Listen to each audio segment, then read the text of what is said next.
सगळ्यांना नमस्कार। अनेक लोकांना, अनेक नेत्यांना, काही पक्षांच्या प्रवक्त्यांना असं वाटतंय की मी जे मांडतेय, मग ते ऑफिस ऑफ प्रॉफिट असो, कृषी घोटाळा असो, हे सगळं मांडण्याची गरज काय? धनंजय मुंडे यांचा आणि संतोष देशमुख यांच्या हत्येचा संबंध काय? आणि संतोष देशमुखांची जी हत्या झाली त्याच्याबद्दल सगळ्यांना जो आक्रोश आहे आणि त्याच्यात जे आतापर्यंत नीट त्याच्यावर कारवाई होताना आपल्याला जी दिसत नाहीये, अपेक्षित अशी होताना दिसत नाहीये, म्हणूनच मला असं वाटतंय की जोपर्यंत धनंजय मुंडे हे बाहेर पडत नाहीत मंत्रिमंडळातनं, तोपर्यंत या पूर्ण हत्येच्या शोधाला नीट दिशा मिळणार नाही।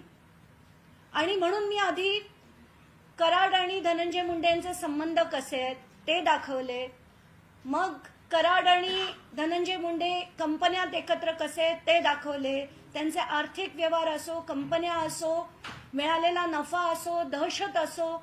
मग ऑफिस ऑफ प्रॉफिट मध्ये मी दाखवलं की एका राज्यमंत्र्याला राज्याच्या कंपनीकडनं थेट नफा मिळतोय, बॅलन्स शीटवर धनंजय मुंडेंची सही देखील आहे, तरीही काही झालं नाही।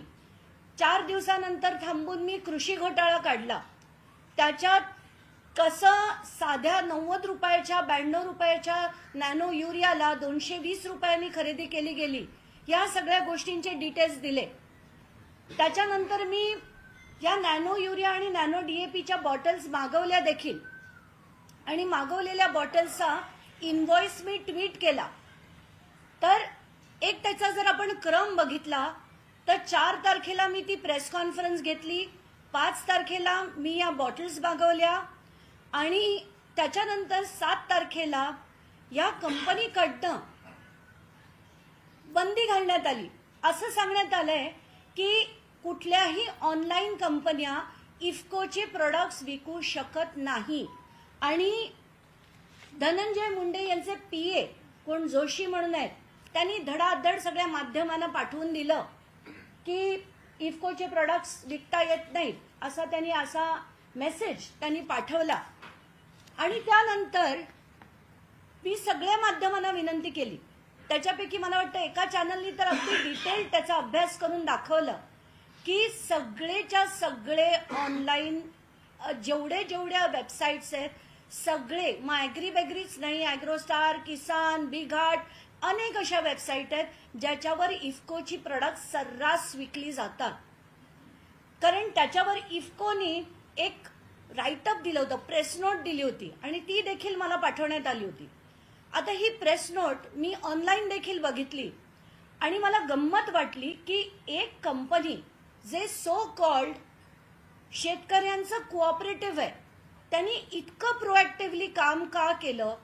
तर याचा जेव्हा मी शोध घेतला आणि जेव्हा मी बोलायला लागते ना, तर मला अक्षरशः वेगवेगळ्या ठिकाणहून माहिती येते आणि काही इतकी छान माहिती आली ते इफ्कोच्या अधिकाऱ्यांकडनंच आली आणि त्यांचं असं म्हणणं आहे की इफ्को म्हणजे एक महाघोटाळा आहे। आणि मग मी त्याचा शोध घेतला, मग बघते त्याच्यावर लोकसभेत प्रश्न विचारले गेले आणि एक नाही अनेक इफ्कोचे घोटाळे अनेकदा झालेत।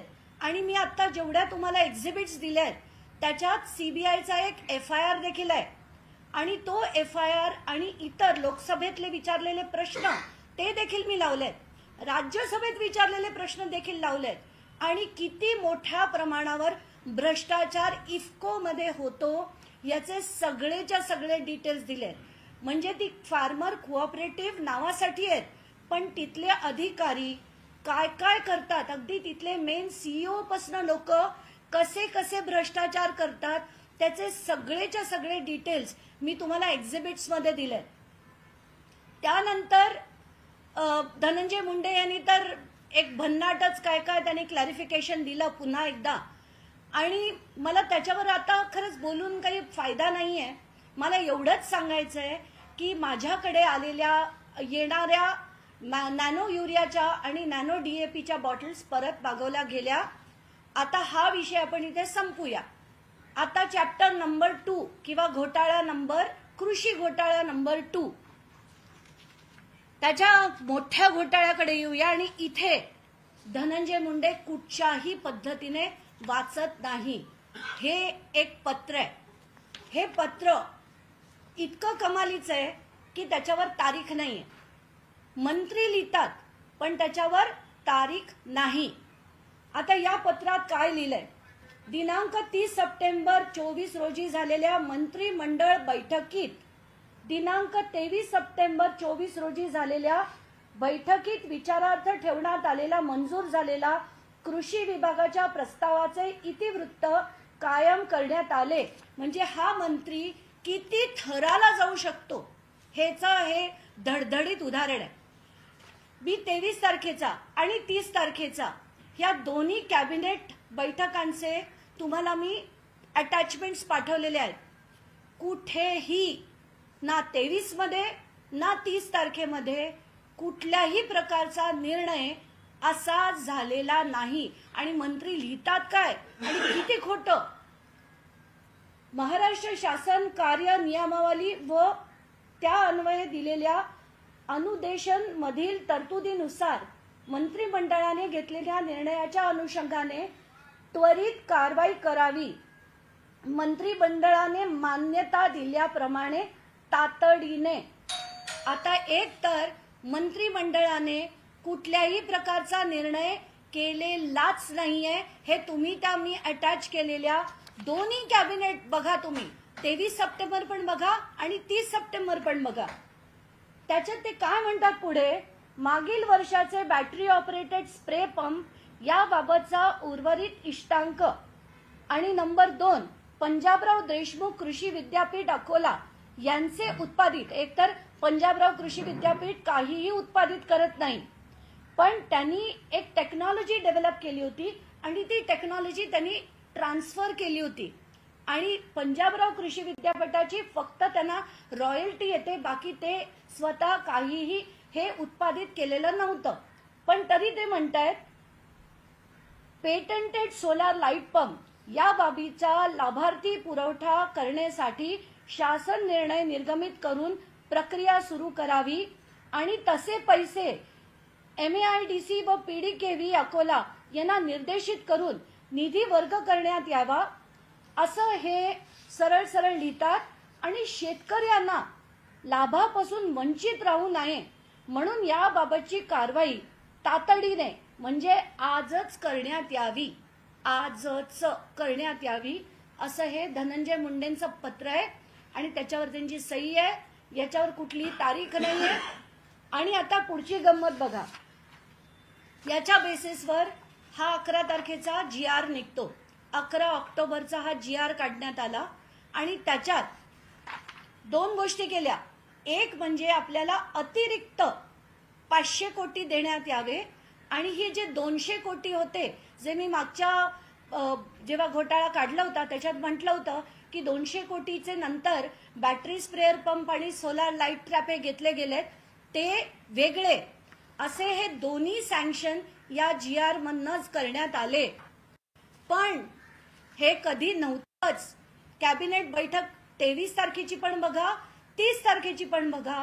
याच्या 200 कोटी बद्दल एक चकार शब्द सुद्धा लिहिलेला नाही. त्याच्यात जे लिहिलेलं आहे त्याच्या दोन्ही अटॅचमेंट्स मी तुम्हाला पाठवल्यात. त्यांचं म्हणणं कदाचित असं असावं की हे एक पत्र आहे. पत्र कॅबिनेट मीटिंग मधलं नाही. हे एक पत्र आहे.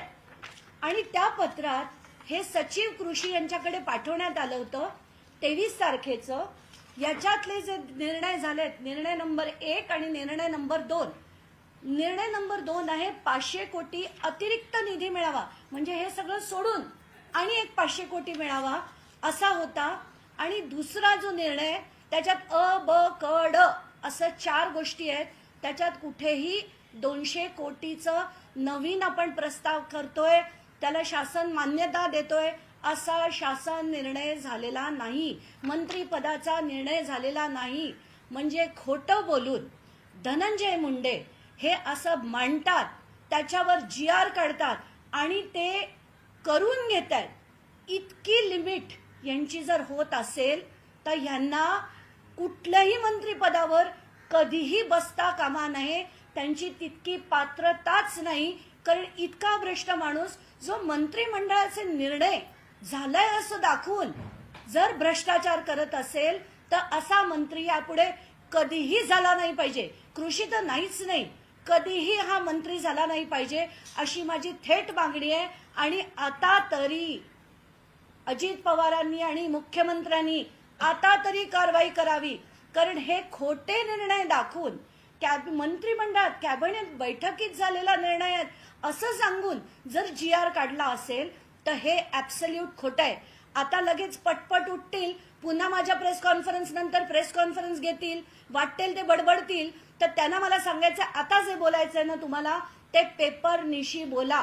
23 तारखेचा तुम्ही कॅबिनेट मीटिंगचे मिनिट्स मांडा, 30 तारखेचे कॅबिनेट मीटिंगचे मिनिट्स मांडा आणि मग सांगा की हा निर्णय कुठच्या कॅबिनेटमध्ये आणि कधी झाला होता. तुमच्या पत्रात तुम्ही लिहिले 23 आणि 30 दोन्ही याच्यात हा निर्णय झालेला नाही. आता कोणाला काही प्रश्न विचारायचा असेल प्लीज विचारा. दुसरा तुम्ही मुद्दा मांडला आहे 500 कोटीच्या संदर्भातला, ते लेटर कुणी कुणाला लिहिलेलं आहे आणि त्यामध्ये जसं तुम्ही म्हणाला की गड तर त्याच्यामध्ये काही तपशील दिलाय की त्या जागा रिकाम्या सोडल्या? नाही, त्या जागा मी वाचून पण दाखवते त्याच्यात काय काय लिहिलेलं आहे. राज्य शासनाच्या विविध विभागांच्या योजनांबाबत सादरीकरण सन 2023च्या खरीप हंगामामधील कापूस व सोयाबीन उत्पादक शेतकऱ्यांना अर्थसहाय्याबाबत हा पहिला मुद्दा. ब आहे मुख्यमंत्री बळीराजा वीज सवलत योजनेबाबत. क आहे मुख्यमंत्री अन्नपूर्णा योजनेबाबत. आणि ड आहे मुख्यमंत्री युवा कार्य प्रशिक्षण योजनेबाबत. हा आहे पहिला पेज नंबर 1. आणि पेज नंबर 2 मध्ये अतिरिक्त 500 कोटीचा निधी देण्यात यावा असं एक पत्र आहे. आणि आता आणि एक महत्वाचं पत्र आहे. 500 कोटी जे तुम्ही म्हणताय तिथे काही दिलंय का, कशासाठी ते 500 कोटी? हा, मी ते पण तुला तेच सांगते की त्याच्यात एक पत्र होतं जे कृषी आयुक्तांनी लिहिलं होतं. आणि ते कृषी आयुक्तांनी लिहिलेलं पत्र हे आहे. आणि याच्यात सरळ सरळ लिहिलंय. त्याच्यात 10 गोष्टी आहेत आणि त्या 10 गोष्टी वेगळ्या आहेत. या सगळ्या त्याची डिटेल्स मी वाचून दाखवते. हे जर माझे जे नोट आहे याच्यातलं शेवटचं पान तुम्ही बघा.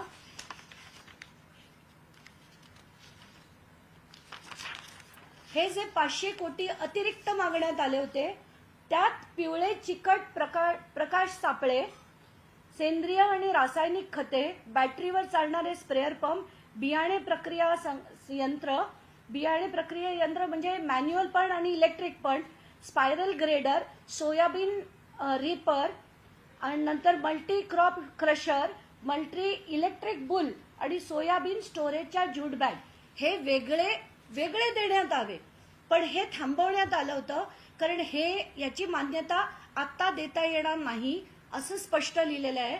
आणि ही मान्यता हिवाळी अधिवेशनात आपल्याला देता येईल असं सांगण्यात आलं होतं. म्हणजे हे तर नव्हतंच, हे तर थांबवण्यात आलं होतं.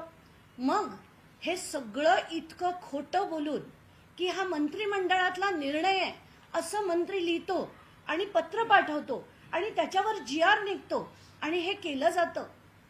कारण ह्याच्यावर जर आठवते मी पहिल्या कृषी घोटाळ्यात सांगितलं होतं की मुख्यमंत्र्यांना कुठलाही निर्देश देण्याचे त्यांना अधिकारच नव्हते, तरी मुख्यमंत्री आणि वित्तमंत्र्यांची सही घेऊन हे केलं गेलं होतं. पण आताच्या घटकेला ना मुख्यमंत्र्यांची सही, ना वित्तमंत्र्यांची सही, ना कॅबिनेटची सँक्शन आणि मंत्रीनी विदाऊट डेट पत्र लिहिलं आणि त्याच्यावर GR निघाला 11 ऑक्टोबरला आणि हे सगळं केलं गेलंय. आता काय म्हणावं या मंत्र्याला आणि किती घोटाळे बाज आहेत. म्हणजे सुरुवात जर आपण बघितली दहशत, ऑफिस ऑफ प्रॉफिट, कृषी घोटाळा 1, कृषी घोटाळा 2 एवढं करून सुद्धा जर मुख्यमंत्र्यांनी आणि अजित पवारांनी यांना वाचवलं तर धन्य आहे त्यांची. आणि खरंच म्हणजे महाराष्ट्राच्या शेतकऱ्यांनी कुठलीही अपेक्षा या सरकारकडनं ठेवू नये एवढं मात्र नक्की. मंत्री किंवा मुख्यमंत्र्यांच्या सहमतीशिवाय GR निघाला असं तुम्ही म्हणता केवळ धनंजय मुंडेंच्या पत्रावरती? बिलकुल. म्हणजे त्यांच्या दोघांच्या कुठे कॅबिनेट अप्रुव्हलच नाहीये. याच्यात आधी त्यांनी निदान ते पुटअप केलं होतं आणि त्याच्यावर वित्तमंत्र्यांची आणि मुख्यमंत्र्यांची सही होती. याच्यावर काहीही नाहीये. आत्ताच्या घटकेला म्हणजे मंत्रिमंडळाचं सँक्शनच नाहीये. असं असताना यांनी हे करणं कितपत योग्य आहे? 500 कोटी दिले गेले नाही, पण त्यापूर्वीचे जे 200 कोटी वेगवेगळ्या वस्तू ते झाले ना, झाले ते मी कन्फर्म केलं झालंय म्हणून. तर इतका मोठा हा घोटाळा आहे. पूर्वी तुम्ही कृषी वन घोटाळा काढला होता, तो जवळपास 530 कोटीच्या जवळपासचा तो होता. नाही, तो 342 कोटीचा आधीचा होता आणि 200 कोटी ऍडिशनल. पण ते तेव्हा मला कन्फर्म झालं नव्हतं की हा झालाय की नाही. तर हा 200 कोटीचा जो ऍडिशनल होता तो हा आहे. आणि तो कसा खोटा GR काढून बनवून घेतला गेला त्याचे आत्ताचे हे पेपर आहेत. खोटा GR, कारण त्याच्यावर कुठलीही कॅबिनेटचा नॉड नाहीये. आणि त्यांनी त्याच्यात सरळ लिहिलंय, तुम्ही ते पत्र त्यांचं बघितलं ना, तर त्याच्यात सरळ लिहिलंय की दिनांक 30 सप्टेंबर 24 रोजी झालेल्या मंत्रिमंडळ बैठकीत, मी तुम्हाला मी कशाला, तुम्ही ऑनलाईन बघा, 23 तारखेची बघा आणि 30 तारखेची बघा, कुठेही एका शब्दाने तरी असं सँक्शन दिलंय का नाही हे तुम्ही व्हेरीफाय करा. हे सप्टेंबर 2024 म्हणजे विधानसभा निवडणुकीच्या पूर्वीच आहे. म्हणजे हा GR सुद्धा 11 ऑक्टोबरला काढला आणि 15 ऑक्टोबरपासून आचारसंहिता लागली. म्हणजे पुन्हा विधानसभेचा खर्च काढण्यासाठी हा घोटाळा, आधी लोकसभेचा ते काढण्यासाठी तो घोटाळा होता. अगदी 12 मार्चला झालं, 16 मार्चला डिस्बर्स झालं आणि लगेच आचारसंहिता लागली. तसाच हा सेम टू सेम परत घोटाळा. आणि कधी काय सांगतात, शेतकऱ्यांना रबी क्रॉपसाठी द्यायचे होते म्हणून तात्काळ करा असं सांगण्यात आलं. तत्कालीन अर्थमंत्री आणि तत्कालीन मुख्यमंत्र्यांची काय भूमिका असू शकते यामध्ये? कोणाची? तत्कालीन अर्थमंत्री आणि मुख्यमंत्र्यांची भूमिका काय असेल? मला नाही सांगता येणार, कारण खरं तर त्यांना ते अधिकारच नव्हते. आणि जसं मी मागच्या वेळेस म्हटलं होतं की 14 फेब्रुवारीला वित्तमंत्र्यांनीच एक हे काढलं होता, GR काढला होता की कुठल्याही नवीन गोष्टींना प्रशासकीय मान्यता मिळणार नाही आत्ताच्या घटकेला. त्यामुळे नवीन प्रस्ताव आणू नये असं वित्तमंत्र्यांनी म्हटलं होतं. आणि त्याच्यानंतर लगेचच हे प्रस्ताव आणतात आणि तो दिला गेला. तर मला आता धनंजय मुंडेंना सांगायचंय की तुम्ही जे बोलाल ना ते हवेत बोलू नका. जे मी मागच्या वेळेस मांडलं त्या प्रत्येक एक मुद्द्याला तुम्हाला जर प्रत्युत्तर द्यायचं असेल तर मुद्देसूद द्या, उगाच हवेत बोलू नका.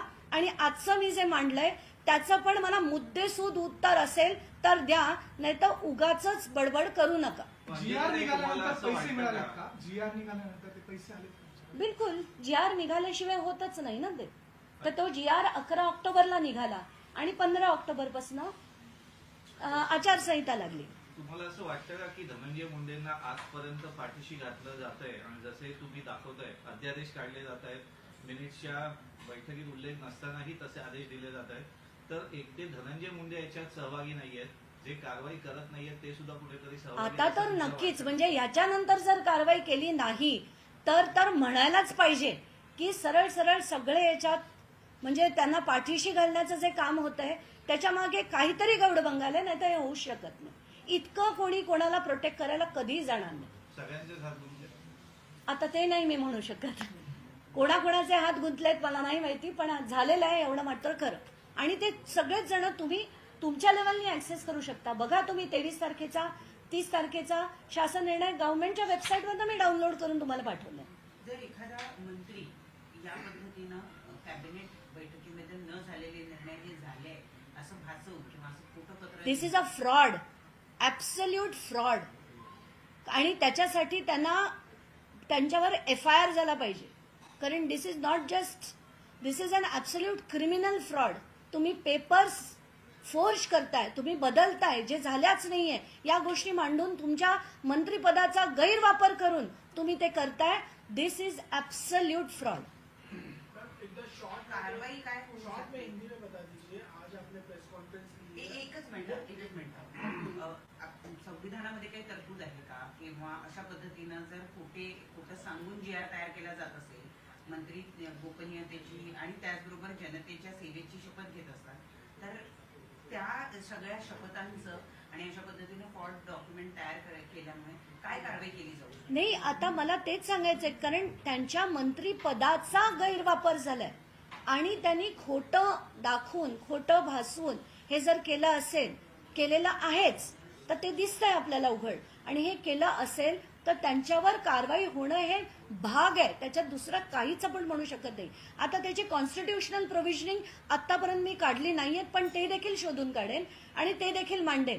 पण आज पुन्हा मी म्हणते की आज पुन्हा मी एक स्कॅम काढलाय, अजून कारवाई झाली नाही, 3 दिवसांनी अजून एक काढणार आहे, त्याच्यात आणि माहिती देईन. पण जोपर्यंत या माणसाचा, आणि हा जाणं का गरजेचं आहे, जाणं गरजेचं आहे कारण एक मंत्री जो आपल्या पदाचा गैरवापर करून अमाप संपत्ती कमवतो, लुटतो आणि मग कराडसारखी माणसं ठेवतो जी दहशत पसरवतात, त्याच्याचमुळे असं हे जे हत्या झाली आहे ही परत महाराष्ट्रात कधी घडू नये म्हणून हे मंत्र्यांना अद्दल घडावी म्हणून माझा हा सगळा खटाटोप आहे. मला त्याच्यात काही मजा येत नाहीये, काही मला स्वतःच्या जीवाला त्रास करून घेण्याची गरज देखील नाहीये. पण हे कुठेतरी थांबायला हवं, कारण माझ्याकडे जेवढ्या केसेस येत आहेत आता, आमदार, खासदार, मंत्री हे सगळे पोलिसांचा आणि सगळ्यांचा गैरवापर करून मध्यमवर्गीयांना त्रास देत आहेत. त्याच्यासाठी हा लढा आहे आणि हे कुठेतरी आता सगळ्यांनी मिळून बंद करायला हवं. सुरेश दासांनी सुरुवातीला या प्रकरणी आरोप केला धनंजय देशमुख असतील त्यांच्यासोबत, मात्र आता कुठेतरी शांत झाल्याचं दिसून येत आहे. संजय राऊतांनी असा आरोप केला कुठेतरी डील झाली त्यांच्यात, नाही ती वाटतं का? नाही त्याच्यात तर आम्ही सगळ्यांनीच म्हटलंय, संजय राऊत कशाला, सगळ्यांनीच म्हटलंय की नक्कीच त्यांच्यात काहीतरी राजकीय सेटलमेंट झालीय. कारण कुठे ना कुठे मला वाटत होतं की एकतर मी सुरेश धसांना 2012 पासून ओळखते, हा व्यक्ती कोणाच्या विरुद्ध म्हणजे एका सामान्य कुटुंबाला न्याय मिळवून देण्यासाठी लढत असेल असं मला कधीही वाटलं नाही. आणि हेच मी धनंजय देशमुखांना पहिल्या दिवशी जेव्हा मी त्यांना बीडला भेटले पहिल्या दिवशी सांगितलं होतं की हा माणूस कधीही पलटेल, आणि एक्झॅक्टली तसंच झालं. कारण हे व्यक्ती कधीच म्हणजे जे जे आत्ता कराड आणि मुंडे करतायत त्याच सगळ्या गोष्टी धस देखील करतात, आणि इतर जे राजकीय मंडळी जे त्या मोर्चात होते ते देखील करतायत. म्हणूनच पहिल्या दिवशीपासून माझा स्टँड क्लिअर होता की मी मोर्चात जाणार नाही. मला जो लढा द्यायचा आहे त्या मोर्चाच्या मागे रस्त्यावर बसून आम्ही तिथे आंदोलन केलं होतं, पण स्टेजवर चढले नाही. कारण माझी खात्री होती जितेंद्र आव्हाड काय, ते संदीप क्षीरसागर काय, धस काय, या सगळ्यांना माहित नाही का की काय चीज आहेत ते, धनंजय मुंडे कसे आहेत, वाल्मिक कराड कसे आहेत, सगळ्यांना माहिती आहे. पण हे जे सगळं आहे ते नुसतं राजकीय ड्रामा होता. आणि मला असं कुठेतरी वाटतं की दसांना कदाचित कल्पना नव्हती की हे प्रकरण इतकं मोठं होईल, मीडिया इतकं लावून धरेल. त्यांना वाटलं हा मुद्दा मी जर उचलला, अधिवेशनात उचलला तर समोरून सेटलमेंट होईल. कारण खरं माझ्या मते मला जर कोणी विचारलं तर बहुतेक कराड त्यांच्या भागात काम करायला लागले होते, ते थांबवण्यासाठी दसांनी असा स्टँड घेतला, अधिवेशनात प्रश्न विचारला, म्हणजे समोरनं सेटलमेंट होऊन तो तुमच्या भागात येणार नाही, तुम्ही तुमचं काम करा, आम्ही आमचं काम करू. हे राजकीय सेटलमेंट की तुमची कॉन्ट्रॅक्ट तुमची, आमची कॉन्ट्रॅक्ट आमची, तुम्ही थोडं खा आम्ही थोडं खाऊ, हे जे सगळा ड्रामा असतो ना यांचा, हा करण्याचा त्यांनी सुरुवात केली. पण त्यांना कल्पना नव्हती की इतकी माध्यमं धरून लावतील, इतकी लोक त्याच्यासाठी लढतील. आणि हे जेव्हा वाढायला लागलं, अस्वस्थ होऊन मग बावनकुळे आणि यांचं सगळ्यांचं छान गप्पा गोष्टी झाल्या, 4-4 तास बैठका झाल्या आणि त्यातही राजकीय सेटलमेंट झाली. संतोष देशमुख यांची हत्या अनैतिक संबंधातून दाखवण्याचा तो पोलिसांनी कट रचला होता, त्यात एक बाई देखील कलममध्ये तयार ठेवली होती असा आरोप धनंजय देशमुख यांनी. मी हा काल आरोप ऐकून मला धक्काच बसला. आणि हे खरंच आहे की कुठच्याही लिमिटला जाऊन काय वाटेल ते आरोप करतील, वाटेल ते, कारण त्यांना कसंही करून वाचवायचंय. आणि माझे आता महत्वाचे परत मी ते मुद्दे मांडते की एक तर 9 तारखेला ज्या 2 मोबाईल जे सापडले होते स्कॉर्पिओमध्ये, त्याचं काय झालं, त्याच्यातनं त्याचा सीडीआर का बाहेर आला नाही, 2 त्याच्यातले डेटा रिकव्हरीसाठी पाठवला होता, त्याचा डेटा रिकव्हरी आता 2.5 महिने पूर्ण झाले, अजून का होत नाही. 24 तासात 4 लेव्हल म्हणजे डिलीट केल्याच्या 4 लेव्हल पर्यंत तुम्हाला डेटा रिकव्हर करता येतो. मग 2.5 महिन्यात हा का केला गेला नाही.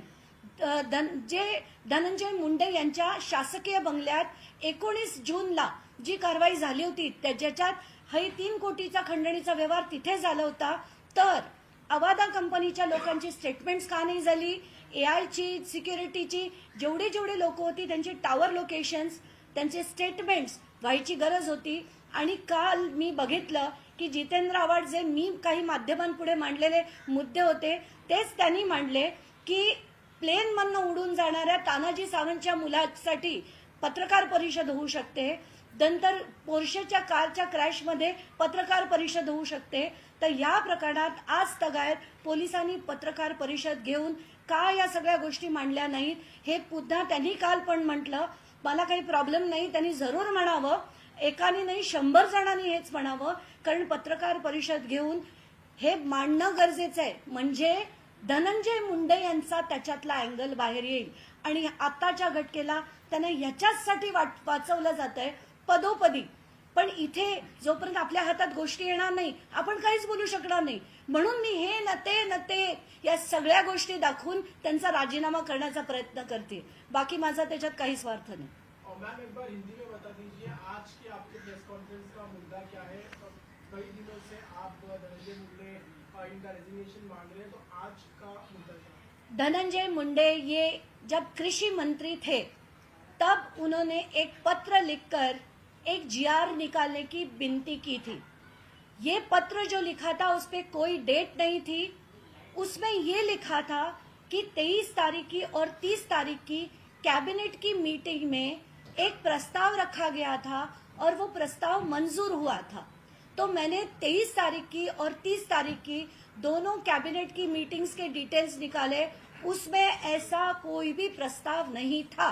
इसका मतलब ये है कि धनंजय मुंडे ये बहुत ही उन्होंने झूठा बयान देकर 11 अक्टूबर का एक जीआर निकाला और उसके तहत 200 करोड़ का घोटाला फिर एक बार किया है. माने पहला घोटाला था 342 करोड़ का और दूसरा जो घोटाला है वो 200 करोड़ का. ऐसे करीब 550 करोड़ का घोटाला उन्होंने किया है. पर इस बार साफ झूठ बोल के पहली बार तो उन्होंने एटलीस्ट फाइनेंस मिनिस्टर और सीएम का सिग्नेचर लिया था. हालांकि दोनों को वो साइन करने का कोई अधिकार नहीं था क्योंकि उसका अधिकार एक कमिटी के पास था. फिर भी उनकी साइन लेकर किया था. यहाँ तो किसी की भी मान्यता नहीं थी और बिना मान्यता उन्होंने ये सब जो किया है एब्सोल्यूट फ्रॉड है. और इसका क्लैरिफिकेशन अब जिसको देना है, कृषि विभाग को देना है, धनंजय मुंडे को देना है, इफ्को को देना है, उनके चाचा को देना है, मुझे कोई फर्क नहीं पड़ता. ये फ्रॉड है और फ्रॉड है. First agriculture scam, then profit of house of profit. Apart from that, this ये scam. तो इन सारी चीजों में स्कैम बाहर आ रहे हैं. It's around 5.5 crore scam. लेकिन उसके बाद भी अगर अजीत पवार से अगर प्रेस कॉन्फ्रेंस में पूछा जाता है कि धनंजय मुंडे की रेजिग्नेशन क्यों नहीं ले रहे, तो वहां से आ रहा है कि आप उनसे ही पूछे. तो मेरा ऐसा मानना है कि संतोष देशमुख की जो हत्या हुई है और जिस दिन हत्या हुई उसी दिन एक स्कॉर्पियो पकड़ी गई थी और उस स्कॉर्पियो में 2 मोबाइल मिले थे और सारे मीडिया चैनल्स ने ये बताया था कि उसमें एक बड़े नेता का नाम है. तो वो बड़ा नेता कौन है ये आज तक हमें नहीं बताया गया. और ये जो पुलिस डिपार्टमेंट है जो डायरेक्टली अंडर देवेंद्र फडणवीस है ये हमें कभी नहीं बताएंगे. तो ये पहला मुद्दा है. दूसरा मुद्दा ये है कि ना इसका सीडीआर बाहर आया है, ना इसकी जो डेटा रिकवरी 2.5 महीने से नहीं हुई क्योंकि ये छुपाने की कोशिश हो रही है. तीसरी बात, जो 19 जून 2024 को जो कहा गया था और ये सो कॉल्ड सुरेश दस जो लड़ रहे थे कि आका के आका वगैरह वगैरह जो डायलॉग्स मार रहे थे, उन्होंने खुद कहा था कि सातपुड़ा बंगला में ये 3 करोड़ की बैठक हुई थी, ये एक्सटॉर्शन का रेट फिक्स हुआ था, 50 लाख दिए गए थे. ये मैं नहीं बोल रही हूँ, सुरेश दस ने बोला था पब्लिक मीटिंग में. और ये अगर हुआ था तो इसका आगे क्या उसकी तहकीकात हुई, क्या उसके टावर लोकेशंस लिए गए, क्या उसके आगे जो डिटेल्स है स्टेटमेंट लिए गए, कोई पता नहीं हमें. और ये बताने के लिए पुलिस ने प्रेस कॉन्फ्रेंस लेनी चाहिए थी. पर वो बाकी सब बड़े बड़े लोगों के लिए प्रेस कॉन्फ्रेंस होती है, जैसे सैफ अली खान के लिए होगी, वो तानाजी सावंत के बेटे जो प्लेन लेके उड़ते हैं उनके लिए होगी. पर ये मुद्दा जो है जिसने महाराष्ट्र को हिला दिया था, उसके लिए महाराष्ट्र पुलिस को प्रेस कॉन्फ्रेंस लेने की जरूरत नहीं समझते।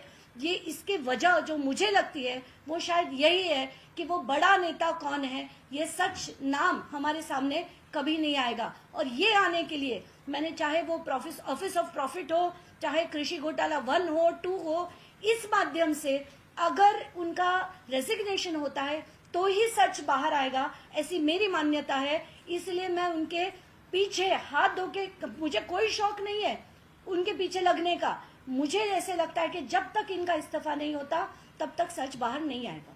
इतके घोटाळे झाले, ऑफिस ऑफ प्रॉफिट असेल, करुणा शर्मांचं प्रकरण असेल, अकॅडमिक मध्ये माहिती लपवून असेल, आता तर घोटाळ्यांची मालिकाच तुम्ही काढली, इतकं होतंय, पुरावे समोर येत आहेत, तरी राजीनामा घेतला जात नाही। फक्त आर्थिक अँगल आहे की इतरही काही अँगल आहे त्यामध्ये? नाही, आता मला नाही माहिती, कारण असायला हवं। काही गुपित माहिती असतील, काही काही गोष्टी माहिती असतील, मला नाही माहिती। पण मला असं वाटतंय की कुठलाही मुख्यमंत्री किंवा पक्षाचा अध्यक्ष इतके एकानंतर एक होऊन सुद्धा जर त्यांचा राजीनामा घेत नसतील तर त्याच्या मागे काही ना काही तर नक्कीच आहे। आता आणि एक होतं की ते जे नॅनो युरिया, नॅनो डीएपीचे जे मी घोटाळे बाहेर काढले होते, तर त्याच्यात नॉट रेकमेंडेड अशा सह्या आहेत आणि पंजाबराव कृषी विद्यापीठाने आणि अनेक संशोधकांनी त्याच्यावर लिहून दिलंय की हे वापरण्यात येऊ नये। एवढंच नाही तर अख्ख्या देशभरातल्या अनेक ठिकाणून हे रिजेक्ट झालं होतं, फक्त एका ठिकाणी वापरलं गेलं, बाकी सगळीकडून हे रिजेक्ट झालं होतं। शेतकरी वापरत नाहीत म्हणून हा माल पडून होता आणि त्याचे सुद्धा अनेक खुलासे मी काही दिवसात करीन। आता तरी धनंजय मुंडे राजीनामा द्या। ताई, माझा तोच प्रश्न मी एकदा तुम्हाला स्पष्ट विचारतो की मग आता तुम्ही जे मिनिट्सचे सुद्धा सांगितले, अध्यादेश काढला जातो, मुख्यमंत्री, उपमुख्यमंत्री आणि वित्तमंत्री अजित पवार, एकनाथ शिंदे माजी मुख्यमंत्री यांच्या काळात हा अध्यादेश आला आणि विद्यमान मुख्यमंत्री फडणवीस, तर तुम्हाला असं वाटत नाही का की यांना या गोष्टीची कल्पनाच नसेल आणि कुठेतरी लागेबंदे आहेत सगळ्यांचे, घटक पक्ष जे तिन्ही सरकारमध्ये सामील आहेत, म्हणूनच धनंजय मुंडेंना इतक्या आरोपांवर आरोप होऊन प्रकरण बाहेर येऊन अजूनही पाठीशी हे 3 नेते घालतायत? आता त्यात 2 टप्पे। पहिला म्हणजे 342 कोटीचा जो स्कॅम होता त्याच्यातल्या याच्यावर म्हणजे सँक्शनवर मुख्यमंत्र्यांची आणि वित्तमंत्र्यांची सही होती, शिंदे आणि अजित पवारांची। पण याच्यात तर कोणाचीच सही नाही, म्हणजे याच्यात मंत्रिमंडळाचं पण सँक्शन नाही आणि हा तर म्हणजे उघड ओपन अँड शट आहे। त्याच्यात त्या दोघांची सही होती। पण कसं आहे की लोकसभेच्या निवडणुकीच्या आधी सगळेच जण कसे पैसे खातात, कसं काय करतात सगळ्यांनाच माहिती आहे। मग अमुक जर आलाय प्रस्ताव, करून टाका सही, म्हणजे तू माझ्या याच्यात गप्प, मी तुझ्या याच्यात गप्प, असा सगळा प्रकार काहीसा असावा असा माझा अंदाज आहे। पण दादा तर आता नैतिकतेच्या मुद्द्यावर म्हणतात, मी नैतिकता म्हणून राजीनामा दिला होता, त्यांनी राजीनाम्याचा, धनंजय मुंडे यांच्या राजीनाम्याचा चेंडू आता त्यांच्यात नाही, आता त्याच्यात खूप इंटरेस्टिंग आहे। अजित पवार म्हणतात सिंचन घोटाळ्यात मी नैतिकता दाखवून राजीनामा दिला, म्हणजे जर धनंजय मुंडे राजीनामा देत नाहीत तर त्यांच्यात नैतिकता नाही असती तर त्यांनी दिला असता, असंच काहीसं त्यांना म्हणायचं असेल। आणि जो मंत्री, मला एक कळत नाहीये, तुम्ही जर ते राजीनामा देत नाही तर का नाही करत त्यांना बरखास्त? का काढून टाकू शकत नाही तुम्ही एका मंत्र्याला? तुमच्या पक्षातला आहे, भ्रष्टाचार करतोय, एक नाही अनेक पुरावे आलेत, का काढू नये त्यांना? पण ठीक आहे, मी सिंचन केला, तुझा छोटा आहे, माझा मोठा होता, संपला विषय। चला, थँक्यू।